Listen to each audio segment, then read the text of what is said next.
கோவை கொடிசியாவில் மெய்யழகன் திரைப்பட இசை வெளியீட்டு விழா. நடிகர் கார்த்தி செய்தியாளர்களை சந்தித்து பேசிய பொழுது, என்னுடைய உறவுகள் எல்லாம் இங்குதான் இருக்கின்றது. மெய்யழகன் இசை வெளியீட்டு விழாவில் நடிகர் கார்த்தி, இயக்குனர் பிரேம்குமார் இயக்கத்தில் சூர்யாவும் ஜோதிகாவும் இணைந்து தயாரித்துள்ள மெய்யழகன் என்ற திரைப்படத்தில் கார்த்தியும் அரவிந்த் சுவாமியும் முதன்மை கதாபாத்திரங்களில் நடித்துள்ளனர். மேலும் ஸ்ரீதிவ்யா கதாநாயகியாக நடித்திருக்க ராஜ்கிரண், ஜெயபிரகாஷ் ஆகியோர் முக்கிய கதாபாத்திரங்களில் நடித்துள்ளனர். இந்த படத்திற்கு கோவிந்த் வசந்தா இசையமைத்துள்ளார்.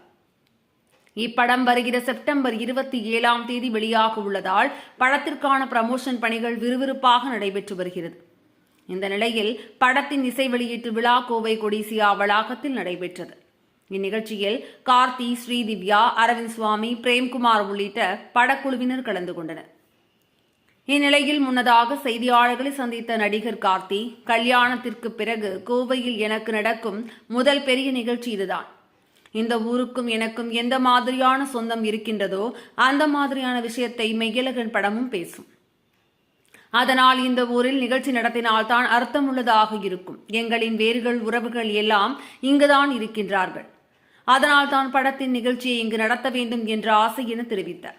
அதேபோல மற்ற துணை நடிகர்கள், பாடகர்கள் பேசும்போது இந்த படத்தில் ஜல்லிக்கட்டை மையமாக வைத்து எடுத்துள்ளதாகவும், கோவையின் கருப்பொருளை கொண்டு தஞ்சாவூரை சார்ந்து இந்த படம் எடுக்கப்பட்டுள்ளதாகவும், இனி வரும் ஜல்லிக்கட்டு நிகழ்ச்சிகளில் இந்த படத்தில் வரும் பாடல்கள் மட்டுமே ஒலிக்கும் என தெரிவித்தனர்.